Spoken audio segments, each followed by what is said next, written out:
¿Querés aprender más sobre historia? ¿Estás cansado sobre los podcasts que no dicen absolutamente nada? ¿Estás cansado de la gente que habla sin saber? Bueno, ahora vas a recibir lo mismo, pero mejor, con la conducción de Leandro Trimarco. Esto es Los Salieres de Piña por la 96.1 Radio Atilra. Gracias por escucharnos en la 96.1 Radio Atilra. Esto es Los Salieres de Piña, conducido por Leandro Trimarco, producido, dirigido y editado por Nahuel Nores, un podcast dedicado a la historia y cada tanto al análisis de acontecimientos recientes. En esta oportunidad, y cumpliéndose un nuevo aniversario de su natalicio, vamos a hablar de una de las figuras centrales del sindicalismo argentino durante la década del 60 y del 70, que es nada menos y nada más que Agustín Tosco. Para poder organizar un poquito la información en este capítulo que nos toca hoy, vamos a hablar primero desde el presente, analizando un poco la situación en la que se encuentra el sindicalismo argentino en este momento, ¿sí? Cuáles son sus principales complicaciones, sus principales luchas y problemáticas, y a partir de eso sí vamos a hablar del contraste con la figura de Agustín Tosco y cómo fue desarrollándose su lucha y su práctica sindical en uno de los momentos de mayor conflictividad política del país. Arrancamos entonces.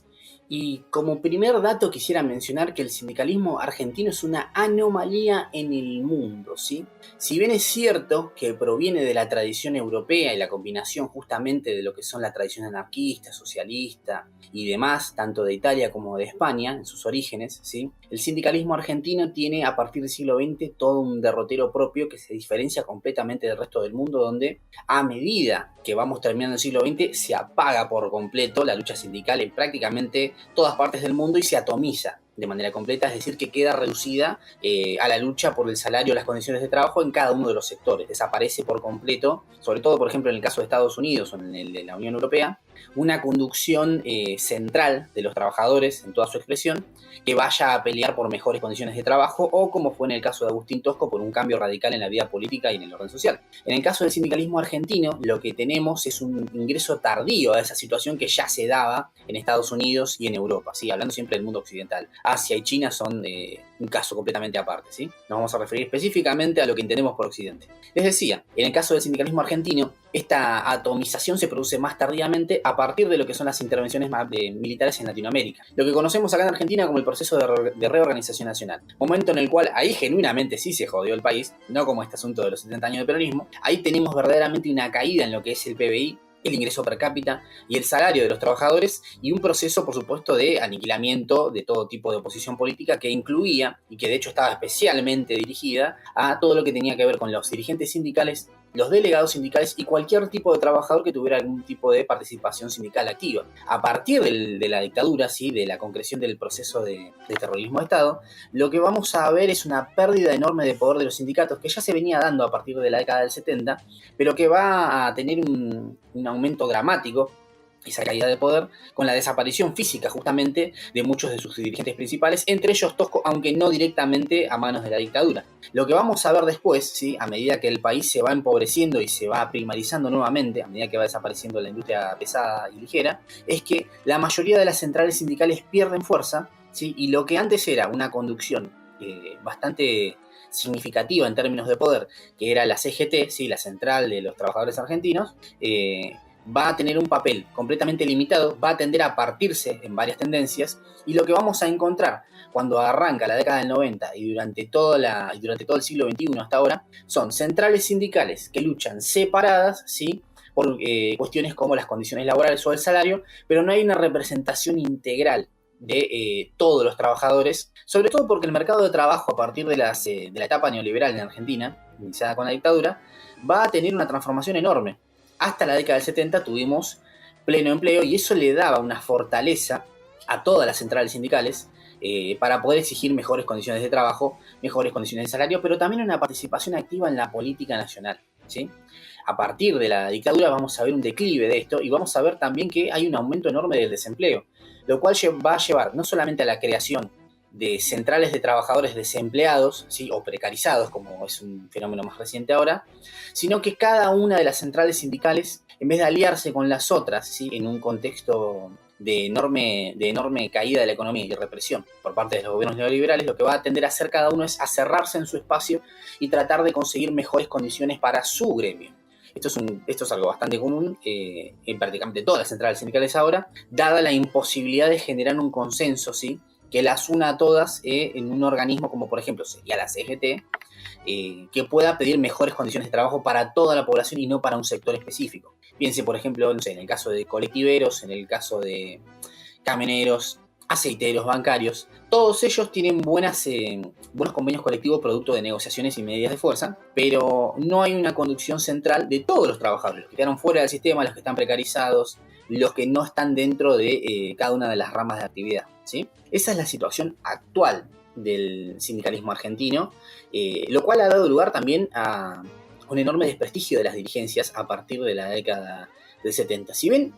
el desprestigio existía antes en algunos casos, cuando había acusaciones de traición o digamos de connivencia con las dictaduras, por ejemplo la dictadura de Onganía, y luego con la dictadura del proceso de reorganización nacional, lo que vamos a tener generalizado a partir de la década del 80 en la Argentina es un descreimiento constante y creciente sobre las dirigencias sindicales, justamente producto de este fenómeno. El hecho de que se cierran sobre su espacio de trabajo, sobre su rama de actividad, y no pueden generar justamente un consenso, digamos, medidas de lucha integrales para todos los argentinos que mejoren las condiciones de vida. Hay un sector de la población que se va separando del resto en la medida que tiene, por ejemplo, un convenio colectivo de trabajo en blanco, condiciones de trabajo relativamente estables o por lo menos mejores que las del resto, y tenemos una enorme masa de trabajadores que va aumentando con el tiempo, sobre todo después del año 2015, que están en la informalidad o no tienen trabajo o tienen trabajo en condiciones muy precarias. Esto genera un enorme desprestigio en algunas de las ramas, por ejemplo, una de las más conocidas es comercio, y con razones, buenas razones, y simultáneamente nos genera que haya convenios colectivos de trabajo muy buenos, por ejemplo, bancarios o lecheros o camioneros, al mismo tiempo que hay sectores que directamente no tienen convenio colectivo de trabajo o tienen convenio en situación muy precaria, con bajos salarios, a pesar de, por ejemplo, tener una enorme cantidad de afiliados. Estas dirigencias actuales, solamente de manera fragmentaria y de manera situacional, intervienen en la política nacional, ya sea a través de participar en la medida que forman parte de listas de senadores o diputados, o a través de distintas medidas de fuerza como marchas o movilizaciones, etc. Pero no existe por parte de estas dirigencias, ¿sí?, un plan integral de transformación de la vida política, productiva y social del país, como sí lo había, por ejemplo, en el caso de la figura que vamos a analizar hoy, que es Agustín Tosco. Por lo general lo que tenemos son dos tendencias. Una que es dirigentes sindicales que pliegan completamente a la situación del capitalismo actual y a la forma de conducción del capitalismo actual. Tuvo su regreso con Macri, pero que ahora tiene su cara más cruel con Javier Milei. Y tenemos, digamos, centrales sindicales y figuras sindicales que enfrentan esta tendencia, pero de una manera bastante limitada, en el sentido de que no pueden discutir, no son capaces de establecer en la opinión pública, en las discusiones públicas, una transformación, un cambio en la estructura y en el modo de vida de las personas, sino que simplemente están luchando en contra de determinadas postulaciones o doctrinas que vienen desde el poder central, en este caso el Estado, ¿sí?, como por ejemplo que la solidaridad es la reparación, y al mismo tiempo tratan de defender el espacio limitado de poder que tienen las condiciones de trabajo dentro de su actividad. Luchan por salario, luchan por condiciones, luchan por no perder contra la inflación o por no ser atropellados desde el punto de vista legal con los cambios estructurales que está proponiendo la derecha, pero no pueden pasar a la ofensiva, no pueden proponer, no son propositivos en el sentido de que no establecen en la discusión pública cambios sociales para mejor o cambios sociales propuestos desde el sindicalismo, ¿sí? No hay una visión global, o por lo menos no se puede establecer o imponer una visión global por parte del sindicalismo para transformar para mejor la sociedad argentina. Ahí es donde entra la figura de Tosco, justamente en contraposición a lo que pasa hoy. Este dirigente sindical cordobés, piamontés en realidad, luego naturalizado argentino, apenas hablaba el español cuando comenzó la escuela en Córdoba, se formó como técnico, ¿sí?, dentro de lo que es la rama de electricidad. A la muy temprana edad formó parte de la conducción sindical de Luz y Fuerza, en Córdoba, ¿sí?, siendo parte de la empresa eléctrica en Córdoba, y empezó a militar justamente ya hacia finales del peronismo, del primer peronismo, estamos hablando de la década del 50, por mejoras en las condiciones de trabajo y salario en su rama de actividad, y la popularidad que alcanzó en su sector va a hacer que rápidamente se proyecte después, una vez caído el peronismo, como una de las figuras centrales de lo que es la lucha sindical durante la proscripción del peronismo y más allá también. Hablamos de contextos distintos. En la actualidad tenemos un mercado de trabajo con una importante tasa de desempleo, a la cual se le tiene que sumar una importante masa de trabajadores que no están afiliados a ningún gremio, ¿sí? Trabajan en negro, aparte de los trabajadores que incluso estando afiliados están en severas condiciones de precarización. Por ejemplo, es el caso de los que trabajan en envíos. En el caso de Agustín Tosco, cuando él comienza a militar, ¿sí? El peronismo había empezado un proceso de transformación industrial en la Argentina que lleva a que se instalen y permanezcan las primeras industrias livianas y pesadas en el país, lo cual va a llevar justamente a un aumento de la demanda de productos industriales y productos manufacturados, tanto de lo que Argentina exportaba como del mercado interno. Esto va a generar, por supuesto, tiene como consecuencia directa, la inclusión de la mayor parte de la población activa en lo que son las actividades industriales y las actividades comerciales en las principales ciudades. Lo cual, por supuesto, tiene como consecuencia directa que va a haber prácticamente pleno empleo desde el peronismo hasta la década del 70, ¿sí? Es decir, que las condiciones en las que surge Agustín Tosco como figura central son radicalmente distintas a las que tenemos ahora. En ese sentido, por ejemplo, la capacidad de presión de los gremios sobre las grandes empresas e incluso sobre lo que es la gestión del Estado, va a ser mucho mayor a lo que va a ocurrir después de la década del 70. En ese contexto de pleno empleo es que Tosco y muchos otros dirigentes sindicales van a comenzar su lucha por mejores salarios y mejores condiciones, lo cual va a llevar justamente a los obreros argentinos, incluso bajo el peso de las dictaduras de Aramburu, de Onganía y de otras figuras también, a tener condiciones laborales que los separan completamente de lo que había sido hasta ese momento el destino latinoamericano, del resto de los países donde había una pequeña minoría de ricos y una gran masa de trabajadores pobres que no tenían ningún tipo de formación o educación. En el caso argentino, ¿sí? Cuando Tosco, por ejemplo, llega a la Secretaría General de Luz y Fuerza a nivel nacional, no se planteaba únicamente lo que es la lucha por mejores salarios, ¿sí? Que venían creciendo desde el peronismo, o la lucha por mejores condiciones de trabajo, ¿sí? Que surgen, generan una gran transformación a lo largo de la década del 50 y 60, sino que también se buscaba que los trabajadores tuvieran una participación política activa en la vida argentina. Y con participación política activa no hablamos únicamente de ocupar cargos políticos, sino de la idea de poder, a través de la participación en los gremios y a través de la participación política directa, ¿sí? Lograr transformaciones sustantivas en lo que era el estilo de vida. ¿Y cuáles eran estas transformaciones sustantivas? Bueno, fundamentalmente la distribución de la riqueza, la búsqueda por el control de los medios de producción. Tengamos en cuenta que Tosco y muchos otros en esa época eran de tendencia marxista, es decir, entendían que existía una lucha de clases en la cual los trabajadores representaban determinados intereses y los que poseían los medios de producción otros intereses, ¿sí? sus intereses propios, y que lo que tenían que hacer los trabajadores era tratar de apropiarse o tener un control efectivo sobre los medios de producción para así garantizar su libertad política. En ese sentido, Tosco era simpatizante del peronismo, o por lo menos era cercano al peronismo en muchos sentidos, pero también era muchísimo más radical que el peronismo que planteaba, hasta por lo menos el primer gobierno de Perón, la idea de la comunidad organizada, la armonía entre el capital, los dueños de las empresas, y los trabajadores, ¿sí? Con el Estado como árbitro. Lo que va a plantear, por ejemplo, Tosco, junto con otros dirigentes de la izquierda, es la idea de que esta relación no se puede sostener a lo largo del tiempo, justamente por la capacidad del capital para acumular y por los intereses contrapuestos entre el empresario y el trabajador. Uno quiere sacarle el mayor provecho del trabajo del otro, mientras que el otro trata de ser explotado en la menor medida posible, es decir, que su vida no se convierta en una pila, básicamente. Lo que va a proponer Tosco justamente es esto, es la lucha sindical para poder controlar los medios de producción, para darle una participación mayor en el control de los medios de producción a los trabajadores y de esa manera evitar la extrema explotación y a su vez generar una sociedad más justa donde esencialmente la capacidad para producir bienes, ¿sí? Alimentos, manufacturas, energía, etcétera, no estuviera en manos de unas pocas personas, ¿sí? Sino que esa capacidad estuviera distribuida entre toda la población trabajadora. Por esta misma razón también Agustín Tosco tiene o forma parte de lo que es la tendencia internacional de lo que es el socialismo. Él buscaba justamente apoyar gobiernos socialistas en América Latina, esencialmente en Argentina, y por lo tanto entendía que las luchas sindicales y las luchas de los trabajadores no se limitaban únicamente al espacio nacional o no podían leerse únicamente en clave nacional, sino que debían entenderse como la lucha de los trabajadores contra el capital concentrado a lo largo de todo el mundo. Es decir, dicho sintéticamente, que figuras como Tosco no peleaban únicamente por salario y condiciones de trabajo, sino que buscaban una transformación social que tendiera a una mayor equidad en la distribución de la riqueza, en la distribución de la capacidad productiva y por ende, en la medida que hubiera equidad en este sentido, que hubiera también una mayor equidad en la distribución del poder político. Obviamente, por supuesto, por portar este tipo de ideas, Agustín Tosco fue perseguido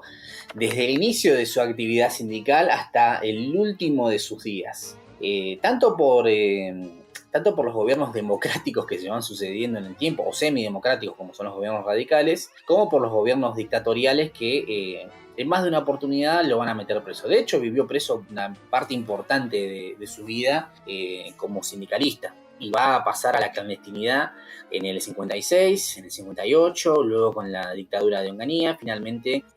también con la vuelta del gobierno de Perón en el 73. Hacia finales del peronismo, en 1954, del primer peronismo, Tosco es elegido secretario general del gremio de Luz y Fuerza a nivel nacional, ¿sí? A partir de ese momento va a empezar una lucha por la búsqueda de mejores condiciones de trabajo y salario, que va a encontrar su principal enemigo en las dictaduras que van a surgir a partir de la caída de Perón. En 1955 recordemos que se produce la famosa Revolución Libertadora, que bueno,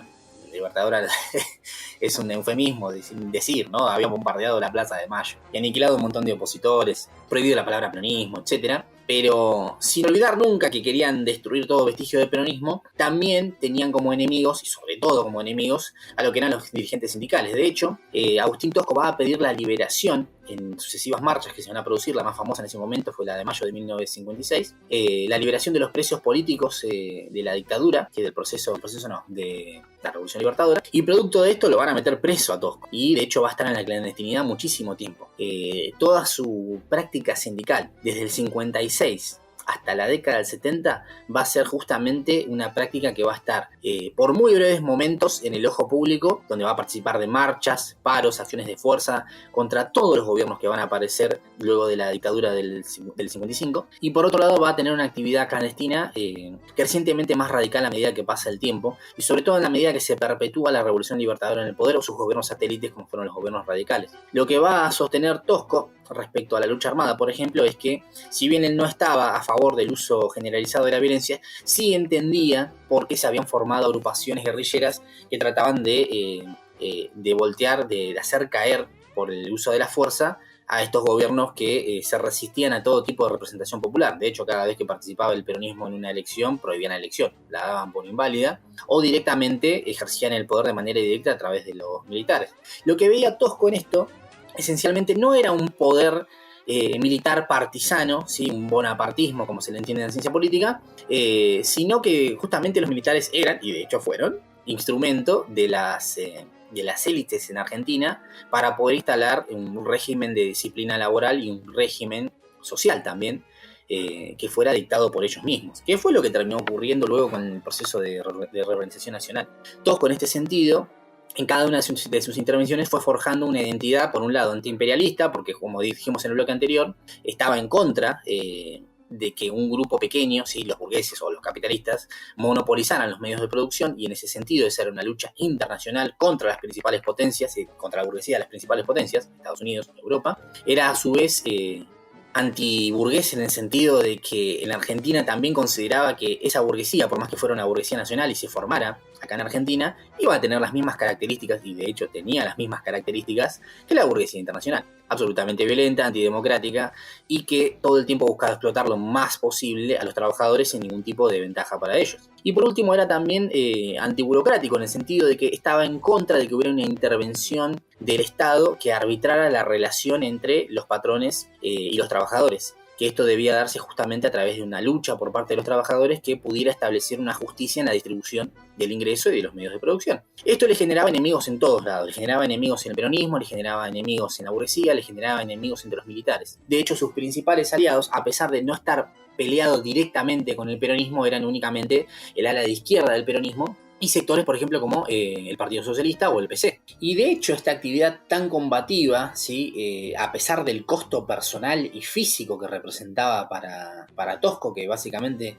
no pudo tener una vida como la que tuvimos nosotros, sino que se la pasó de cárcel en cárcel, escondido cuando no estaba preso y perseguido y baleado permanentemente. A pesar de esto, la lucha de Tosco, en tanto dirigente, que no se plegaba a las condiciones que establecían los gobiernos dictatoriales y los semidemocráticos, lo que terminó generando fue una mejora inusitada, como dijimos antes, de las condiciones de vida y de las condiciones de ingreso y trabajo de su gremio y por añadido también del resto de la población, ya que, como dijimos antes, en un contexto de pleno empleo, la presión de los gremios era muchísimo más efectiva, incluso tratándose de gobiernos militares que metían presos a los dirigentes gremiales, en muchos casos los asesinaban y los desaparecían también, o reprimían fuertemente las marchas. Lo que terminaba generando esta constante lucha por parte del sindicalismo era permanentes concesiones por parte de la patronal, ya fuera en términos de salario, ya fuera en términos de condiciones laborales, mejora de los instrumentos, de las herramientas, de la ropa, la reducción de la jornada, el tema de la aplicación de las horas sociales, igual pago por igual tarea remunerada, el tema de las licencias médicas, la cuestión de las licencias por maternidad y paternidad, todo lo que tuviera que ver también con la formación de los trabajadores, la formación de los sindicatos, todos los polideportivos y centros recreativos, los hoteles, todo esto que empieza a aparecer con el peronismo y que luego se generaliza con la lucha sindical de la década del 60 y el 70, todo esto fue parte activo justamente Tosco, junto con otro montón de dirigentes tanto del peronismo como de la izquierda. De lo que se trataba era justamente de sacarle a la patronal estas concesiones a través de la lucha, porque de otra manera, de la manera parlamentaria, ¿sí? De la manera política, desde la participación en el Congreso o en las elecciones, no se podía, justamente porque había una situación de proscripción, no solamente del peronismo, sino de cualquier otro tipo de partido que pudiera representar alguna voluntad popular contraria a los intereses de la dictadura y de la burguesía argentina. Digo de la dictadura, y hablo en términos generales, hablamos de la dictadura de la revolución... ¿cómo se dice? La revolución antiperonista, no, la revolución libertadora, de la posterior revolución argentina de Onganía, donde Tosco va a tener un papel protagónico, y también de la dictadura que se conoce como proceso de reorganización nacional. En el medio se dan una serie de gobiernos radicales y semidemocráticos que llegan al poder con elecciones que están amañadas, donde no puede participar ni el peronismo ni ningún tipo de partido de izquierda, en la mayoría de los casos. Por esa razón es que también Tosco lo que va a hacer es no plegarse únicamente a la cuestión de la política, si bien nunca renunció a ella, sino ejercer este tipo de lucha sindical efectivamente a través de las medidas de fuerza, ¿sí? Estamos hablando no de paros de 6 horas, 12 horas, 24 horas, 48 horas, sino de paros que a veces duraban un mes, paros de una semana, toma de fábricas, ¿sí? Protestas multitudinarias, que a diferencia de lo que por ahí pasa ahora, que son protestas por sectores, y una vez al año o 2 veces al año un paro general que se hace con mucho esfuerzo y que por lo general no participan todos los gremios, lo que hacía Tosco era básicamente pararte el país, te paraba las fábricas en los principales centros urbanos y por lo tanto era un golpe contundente hacia cualquier gobierno que rechazara las medidas que reclamaba Tosco, justamente porque lo que hacía era movilizar a toda la clase obrera. Y no solamente al sector de luz y fuerza, sino que por lo general, a través de los contactos con metalúrgicos, con lo que es mecánicos, colectiveros, etc., se formaban importantes paros generales. De hecho, la mayor actividad sindical se da justamente entre el 55 y el 76. Pero bueno, como dijimos antes, las acciones tanto de los gobiernos militares como de los gobiernos semidemocráticos van a llevar a que Agustín Tosco sea brutalmente perseguido, apaleado en más de una oportunidad, preso, torturado, baleado y finalmente, cuando se produce su fallecimiento, luego de una persecución de varios años que lleva adelante la AAA, la Alianza Anticomunista Argentina, en el marco del último gobierno peronista antes del proceso de reorganización nacional, va a llevar a que justamente por no recibir la atención médica adecuada, Tosco fallezca producto de una encefalitis, de las complicaciones de una encefalitis. Antes de eso, en la década del 70 justamente, Tosco participa de varios de los eventos que van a ser hitos en el sindicalismo argentino e hitos en la lucha por los derechos de los trabajadores y también de los estudiantes en todo el país, que van a ser justamente el Cordobazo y el Viborazo. En 1969 se produce el hecho por el cual todos recuerdan a Tosco y pasa a ser una de las figuras más importantes del sindicalismo argentino, a pesar de que hoy el sindicalismo argentino no se parece en prácticamente nada a lo que fue la lucha de Tosco, que es el Cordobazo. En la década del 60, luego de la caída en el 66 del gobierno de Ilia, a manos de la dictadura de Onganía, se va a producir en la Argentina una nueva dictadura de corte, entre mil comillas, nacionalista, industrialista, que va a intentar desarrollar justamente la industria pesada en Argentina, sobre todo la industria armamentística y automovilística, pero estableciendo durísimas condiciones para los trabajadores, por supuesto jornadas eternas, salarios bajos y una disciplina sindical que estuviera atada justamente a la dirección del Estado en manos de los militares. Esto al principio va a generar la sensación de que Onganía se iba a quedar por muchísimos años y que iba a establecer un régimen a lo Franco que le iba a permitir justamente consolidar este proyecto de país. Lo que termina haciendo caer el proyecto de Onganía y a Onganía mismo es justamente el cordobazo. Si bien en ese momento había una corriente sindical que apoyaba a ese gobierno, ¿sí?, lo cual le va a generar a esta misma corriente muchas denuncias por traición, y ser unos vendidos, y ser una burocracia sindical, etc. Del otro lado va a estar justamente la corriente clasista y combativa, clasista en términos de que buscaba la representación de la clase trabajadora, la clase obrera, y combativa en el sentido de que no se plegaba a los condicionamientos o a las presiones que existían por parte del Estado y la burguesía, sino que iba a pelear hasta sus últimas consecuencias. Esta alianza de distintos gremios, entre ellos justamente el que encabezaba Agustín Tosco, que era Luz y Fuerza, va a llevar adelante una protesta en Córdoba en el año 1969, a la cual se van a plegar los estudiantes. Y el gobierno de Onganía, por supuesto, que lo único que sabía hacer era reprimir, manda a reprimir a la policía, lo cual lleva a un enfrentamiento que dura varios días en la ciudad de Córdoba, con la ciudad completamente sitiada, con trincheras, con todo tipo de combates callejeros, que va a terminar con una victoria por parte de los trabajadores y estudiantes que se agarraron a piñas con la policía por más de 48 horas. Intenta enviar al ejército a reprimir y a sofocar la rebelión Onganía, pero dada la magnitud de la derrota en Córdoba, finalmente el resto de los mandos militares le retira su apoyo y Onganía tiene que renunciar. Lo cual en ese momento generó una sensación una enorme sensación de victoria por parte de los trabajadores, porque veían en esto, ¿sí?, que pelear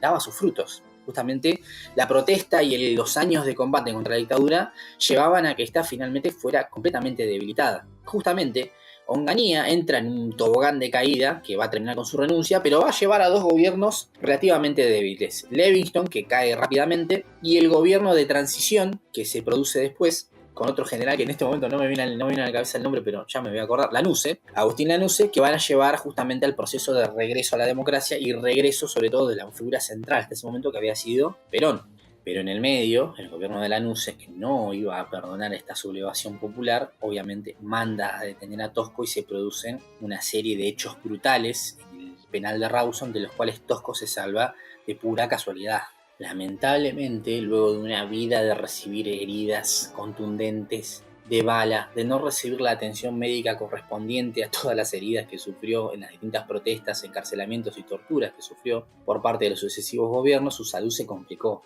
severamente, y de hecho se produjo una enorme desilusión, tanto en Tosco como en muchos de los trabajadores, con el regreso del gobierno peronista, que produjo una enorme división dentro de lo que eran los simpatizantes del peronismo, sobre todo una división entre la derecha, absolutamente anticomunista y de una metodología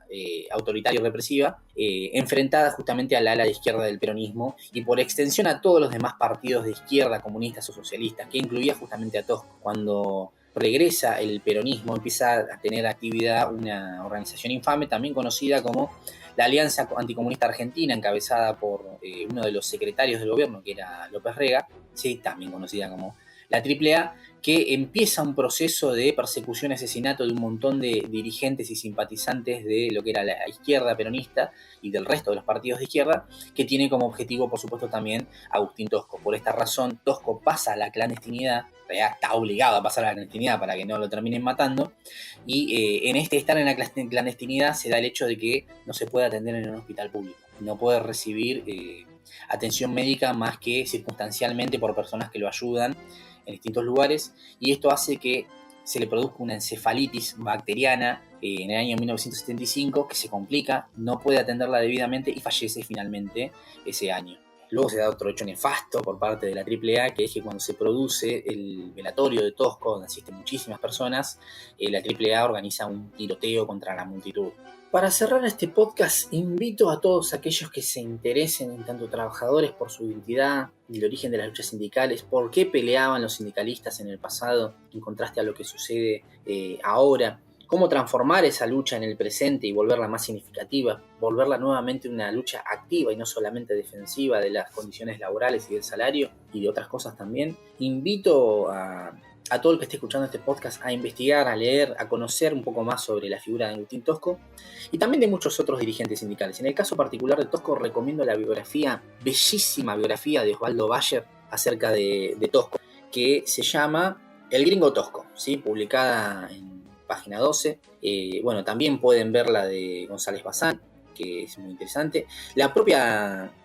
escritura de Tosco al respecto del Corbazo, pueden ver estos artículos, también era un escritor y un nadador bastante importante. Pueden leer el libro, si quieren, de Oscar Álvarez, Agustín Tosco, el Sindicato de Luz y Fuerza en Córdoba, un poco para entender cómo funcionaban los mecanismos sindicales en ese momento, cómo es que fue elegido, qué tipo de luchas encabezó, en qué participación tuvo en lo que fue en la década del 60 y el 70. Bueno, y después hay, libros sobre Tosco hay miles, incluso hay documentales también en el canal Encuentro que pueden hablar bastante sobre él. Creo que es una figura central porque representa no solamente la lucha por salario y por condiciones de trabajo, sino por mucho más. Sé que es un lugar común, pero es esencialmente esto, la dignidad del trabajo, y no la dignidad únicamente de una rama de actividad, sino de todo el trabajador en general, de todo aquel que desempeña alguna actividad productiva. Cuestión que hoy, por supuesto, debería reformularse porque tenemos, como dijimos antes, trabajadores que no están agremiados, trabajadores que están hiperprecarizados y tenemos gente que no puede trabajar. En ese sentido, hay que repensar esas luchas del pasado que se daban, por supuesto, en condiciones distintas. Recordemos que eran con pleno empleo, y tratar de llevar esa propuesta activa, esa búsqueda de un cambio social hacia el presente. Estaríamos necesitando unos 3 o 4 cordobazos más, por lo menos para poder equiparar la cosa como viene desde la década del 70. En ese sentido, creo que Agustín Tosco es una gran figura para poder llevar al presente y una figura que está completamente desaparecida en este momento en términos de la memoria colectiva.